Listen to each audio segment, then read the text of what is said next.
لو بتدور على فندق في الساحل في مكان بجد استثنائي وما يتنسيش، يبقى لازم تجرب الفندق ده. احنا النهارده غزاله ريزورت، فندق من الفنادق الخمس نجوم اللاكشري اللي موجوده في الساحل على بعد اقل من نص ساعه من مدينه العلمين. مساحه الفندق بشكل عام كبيره جدا، وفي كم تنوع وفرايتي في اللاندسكيب. الفندق فيه 5 حمامات سباحه، منهم 3 للكبار و2 للاطفال، وحمامات السباحه للكبار في منهم واحد بيكون ادلتس اونلي، ممنوع يكون فيه اي اطفال او عائلات. ومن كتر ما الفندق بيهتم بالاطفال عامل لهم على حمام السباحه بتاعهم شازلونجات كده بشكل مختلف تكون مناسبه للاطفال عشان يقدروا يستمتعوا بالجو زي ما هم عايزين. الغرف الديلوكس، الغرف الديلوكس زيها زي الغرفه السوبيريور بالظبط من جوه، فالغرفه بشكل عام بتكون لاكشري جدا، الفرنتشر بتاعتها مستواها عالي جدا، وفعلا الغرفه حجمها كويس ومثالي لاي كابل. الفيوهات بتاع الغرفه الديلوكس دايما بتكون افضل بكتير من الفيوهات بتاعه الغرفه السوبيريور. فيوهات الغرفه الديلوكس بتكون شايفه في الاغلب البول، شايفه البحر بشكل اوضح بكتير من الغرفه السوبيريور.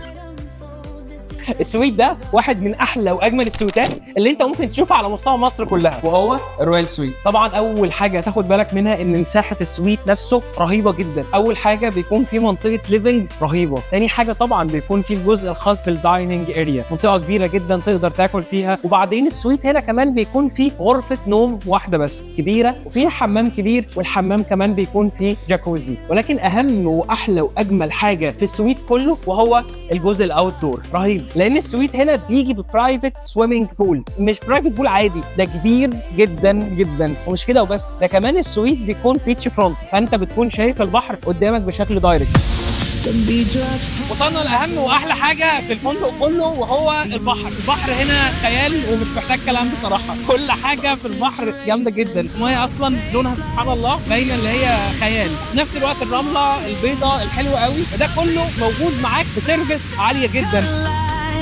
وعشان الاكسبيرينس بتاعتك على الشط هنا تبقى بجد اكسبيرينس مختلفه وممتعه، هنا موفرين لك بيتش كابانا ويز برايفت جاكوزي. كابانا هنا يا جماعه خطيره بصراحه، جميله جدا جدا. اول حاجه بتكون قدام البحر على طول، بيكون فيها جاكوزي، حجم الجاكوزي كبير، بيكون فيها اوريدي شازلونجات، بيكون فيها اوريدي قاعده هنا حلوه قوي. طبعا الكابانا بتكون باكسترا تشارج، وبيكون معاها برده كل السيرفيس اللي انت عايزها، سواء طبق فاكهه، سواء اوريدي باتلر بيكون موجود معاك بيساعدك ان تجيب لك اي حاجه من اي مكان. نظام الاقامه هنا الاساسي بيكون الاقامه شامله الفطار، تقدر تفطر او تتعشى زي ما انت عايز على الفيو بتاع البول والبحر ده، ولكن عندك الاوبشن انك تقدر تعمل اقامتك اوت بورد او اول انكلوسيف على حسب رغبتك. وجبه الفطار والعشاء بتكون بنظام الاوبن بوفيه، وتكون هنا في مطعم الميديتيريان وهو المطعم الرئيسي. بالنسبه للغدا بقى فبيكون هنا في مطعم سيفود. احلى حاجه في المطعم ده ان هو بيكون جنب البحر على طول.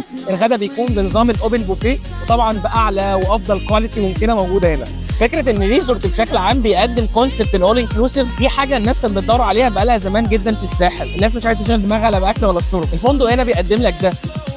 الحاجات الجميله جدا هنا وهي السبا، مستوى وخدمه عاليه جدا، واهم واحلى ما في السبا كلها ان هو موفرين لكل الجست جاكوزي، ساونا، ستيم. الفكره ان اغلبيه السيرفيسز دي في الفنادق بشكل عام بتكون اجينست تشارج، ولكن هنا مجانا تماما.